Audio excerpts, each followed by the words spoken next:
West Godavari అమ్మమ్మ వంటల video అండి. ఇవాళ ఒక ఆకుకూర కట్ట తోటకూర కట్ట తీసుకొచ్చారు మా వారు.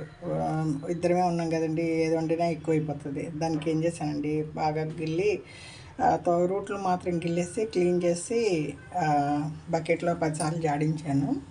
చిన్న చిన్న ముక్కలు కోసి కొంచెం ఆకుకూర వచ్చి సపరేట్గా ఉడికి పెడుతున్నాను అండి. లైట్గా వాటర్ వేసి ఉడికించి ఎండుమిరపకాయలు ఎక్కువ వేసండి, కరివేపాకు జీలకర్ర అన్నీ వేసి తాలింపు వేసి కొంచెం ఉప్పు వేస్తాను. ఇంకా కారం వేయను, ఎండుమిరపకాయలు ఎక్కువ వేస్తాను.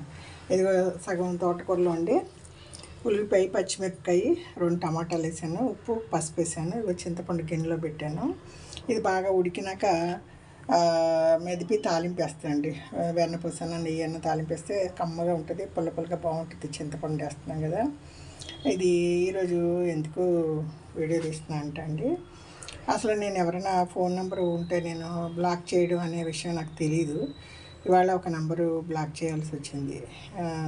చాలా సంవత్సరాలు, 50 ఏళ్ళ తర్వాత మా ఏరియాలో మేము అందరూ ఒకసారి ఉండే ఒక మనిషిని కలవాల్సి వచ్చిందండి. అంటే ఒక గెట్ టుగెదర్లో అందరూ కలుసుకున్నాం, ఒక ఏరియాలో పుట్టి పెరిగాం. అతను మా అక్కల క్లాస్మేట్ వాళ్ళు.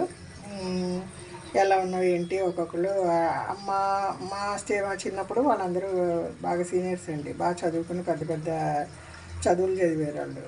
వాళ్ళని చూసి మేము అబ్బో వీళ్ళంతా బాగా చదువుకున్నారు,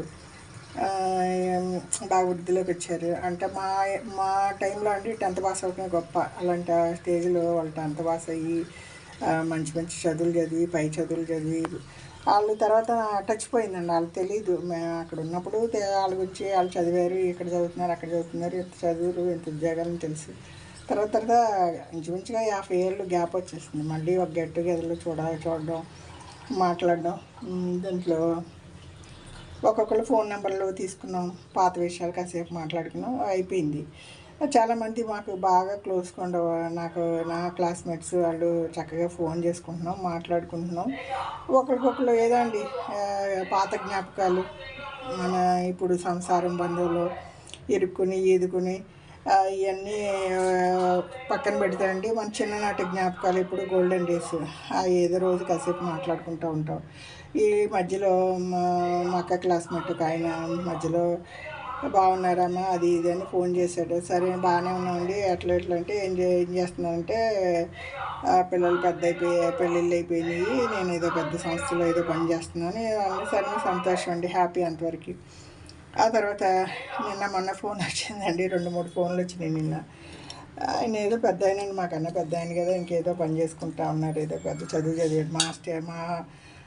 మా టైంలో ఆయన పెద్ద చదువు చదివాడండి. సరే నేను పెద్ద చదువు చదివాడు, మాకన్నా పెద్ద ఆయన రెస్పెక్ట్ ఇదని మాట్లాడితే, అమ్మ నాకు ఫోన్పే చేసి ఒక 20,000 పంపిస్తావా అంటున్నాను. ఇదేంటి, నేను కలిసి ఆయన 50,000 మా చిన్నప్పుడు ఒక ఏరియాలో ఉన్నా అంత టచ్ ఉండేది కదా, మాకు సీనియర్స్, మాకు క్లాస్మేట్స్.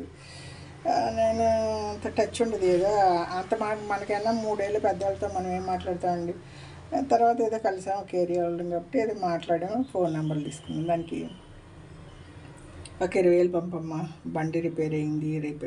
ఇదేంటి అంత పెద్ద చదివి అంత పెద్ద పోస్టులో ఉండి అంత వెల్ సెటిల్గా ఉండి ఏదో పెద్ద సంస్థలో పనిచేస్తున్నా, బండి రిపేర్ అయితే 20,000 నేను పంపించడం ఏంటి? అసలు నేను నా క్లాస్ కాదైనా నాకు సీనియరు, మా అక్కళ్ళ క్లాసు, వాళ్ళు ఎవరినన్నా అడగచ్చు. నేను ఎక్కడో విడిపోయాను, ఎప్పుడో చిన్నప్పుడు. వాళ్ళకి నాకు టచ్ లేదు, చూడడమే కానీ సరిగా మాటలు కూడా ఉండేవి కదా. అలాంటిది మనీ పంపమంటే నాకు ఒకలాగా అనిపించింది. సరే మా వారికి చెప్తానండి, మనీ విషయంలో నేను డిసిషన్ తీసుకొని ఆయనకు తెలియకుండా నేను ఎలా ఇస్తాను. ఆయన అంటే సరే అమ్మ ఆయన అడిగిమ్మంటే మా వారిని అడిగాను.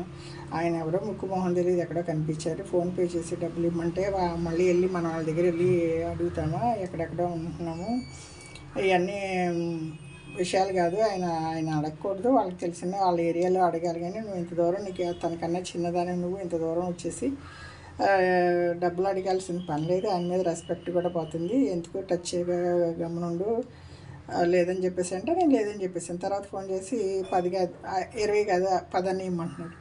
ఏంటి ఇలా అంటున్నాడు అనేసి నేను లేదండి, నేను ఫోన్పే చేసి మేము ఇంత దూరం మీరు మా పెద్దవాడు పెద్ద పెద్ద పోస్టులో ఉన్నారు, డబ్బులు కంటే లేదు నాకు రావాల్సినవి రాలేదు. అసలు ఇంత గ్యాప్లో నేను ఫోన్ నెంబర్ తీసుకుని నా దగ్గర డబ్బులు తీసుకోవాల్సిన ఇదిలో ఆయన ఎందుకున్నాడు? అంత చదువుకున్నాడు, ఉద్యోగం చేసి ఒక వయసులో ఎందుకు సెటిల్ అవ్వలేకపోయారు వాళ్ళందరూ? మనం ఒక వయసు ఇప్పుడు చీమలు ఉన్నాయండి, వానాకాలం వస్తుందంటే ముందే ఫుడ్ గ్యాదర్ చేసుకుని వానాకాలాన్ని చక్కగా హ్యాపీగా గడపటానికి స్టోర్ చేసుకుంటుంది. మరి వీళ్ళు ఎందుకు ఒక బండి రిపేర్ అయితే బాగు చేసుకోలేని స్థితి, 60 ఏళ్ళు దాటిన వయసులో ఒకళ్ళని డబ్బులు అడగడం, మనకన్నా చిన్నోళ్ళని డబ్బులు అడగడం, ఈ స్టేజ్కి ఎందుకు దిగజారిపోయారో నాకు అర్థం లేదండి. ఆ తర్వాత ఇంకొక హెల్ప్ అడిగాడు ఆయన. ఆ పాతకాలం హీరోయిన్ కాదండి, ఒక సైడ్ యాక్టర్ ఒక ఆవిడ నాకు బంధువు. ఆమెని కలవాలి చెన్నైలో, నీ హెల్ప్ కావాలి. నేను చెన్నై వచ్చినప్పుడు నాకు అమ్మాయిని కలవడానికి హెల్ప్ చేయమని మా వారిని నన్ను అడిగితే సరే అన్నాము. సరే సరే ఎందుకు టచ్ పోయింది మీకు ఆవిడకి అని నేను అడిగానండి. అంటే ఆ వయసులో ఆవిడ వయసులో ఉన్నప్పుడు సినిమాలు చేసినప్పుడు వీళ్ళోళ్ళు అందరూ వెళ్ళేశారంటండి, ఆవిడని మాట్లాడలేదంట ఆవిడతో, అట్లా టచ్ పోయిందంట. మరి అప్పుడు టచ్ లేకుండా ఇప్పుడు ఎందుకు కలుస్తున్నారంటే ఆవిడతో ఏదో పని ఉంది అంటున్నాడు. అదే డబ్బుల విషయం అడుగుతాక ఏమో ఎప్పుడో వాళ్ళ నాన్న వాళ్ళతో మాట్లాడొద్దన్నారు, వాళ్ళతో అమ్మాయితో నాకు టచ్ పోయింది, ఆవిడతో మాకు బాగా బంధువు, ఆ చెన్నై వచ్చి ఆవిడ కలవాలి, నీ హెల్ప్ కావాలంటే సరే అండి అట్లాంటి హెల్ప్ అంటే చేస్తాము, వచ్చి మిమ్మల్ని స్టేషన్కి వచ్చి తీసుకుని మీరు రిఫ్రెష్ అయ్యాక వాళ్ళు ఉండే ఏరియాకి తీసుకెళ్ళి మిమ్మల్ని చూపిస్తాను, అంతవరకు చేయగలను. మీరు ఇలాంటి ఫోన్ అడిగి ఫోన్పే చేసేసి 20,000 పంపేయమంటే 20,000 చిన్న విషయం కాదండి. ఒక్కొక్క రూపాయి జాగ్రత్త చేసుకుని వయసు అయిపోయినాక మనం కూర్చుని తినాలి మందులకి. మన పిల్లల దగ్గరే మనం డబ్బులు అడగటానికి మొహమాటం అండి. మనం పిల్లల దగ్గర ఎప్పుడూ హెల్ప్ తీసుకోను, నేనే వాళ్ళకి ఏదో ఒకటి ఇస్తూ ఉంటాను. అలా సెటిల్ అయిపోయాము. అలా వాళ్ళకన్నా 3 ఏళ్ళు చిన్నోళ్ళు మేమే సెటిల్ అయిపోయాము. వీళ్ళు ఎందుకంత పెద్ద చదువులు చదివి మగపిల్లలు ఒక వయసు వచ్చి సెటిల్ అవ్వకుండా ఈ వయసులో బండి రిపేర్కి డబ్బులు అడుగుతుంటే నాకు ఏంటో కష్టం అనిపించిందండి. వాళ్ళంత చదువులు చదివి ఏం నేర్చుకున్నారు? జీవితం నేర్చుకుని చదవక్కర్లేదండి, ఒక చీమలను చూసి నేర్చుకోవచ్చు. ఒక వయసు అయిపోయినాక మనం మందులకి, మనం తినడానికి, మనం ఉండటానికి ఇల్లు, అవన్నీ వయసు ఉన్నప్పుడు ఏర్పరచుకోవాలండి. ఈయన ఏం చేస్తాడు ఇన్ని రోజులు నాకు అర్థం లేదు. మనసు ఒకే ఇదైపోయిందండి. పొద్దున్న నిద్రలేస్తే 2 ఫోన్లు 3 ఫోన్లు. సరే ఆయన డబ్బుల విషయం అడుగుతాడని గమ్మునున్నాను, ఫోన్ అటెండ్ చేయలేదు. 4-5 ఫోన్లు నిద్రపోని ఒకటి ఇసుకిస్తానే ఫోన్ వస్తూనే ఉంది, అదే నెంబరు. సరే అనేసి చెప్పి మా వారితో చెప్పి బ్లాక్ చేయమని చెప్పేసాను.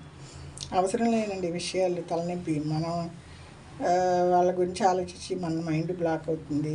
ఎందుకు లేనిపోయిన పరిచయాలు, ఎక్కడికైనా వెళ్తాము, హలో ఏదో మాట్లాడి వదిలేసేయాలి. ఏదో ఫోను అంటే మనకు బాగా ఇప్పుడు నాకు క్లోజ్ ఫ్రెండ్స్ ఉన్నాయంటే నేను మనసిప్పి గంటలు మాట్లాడుకోగలను.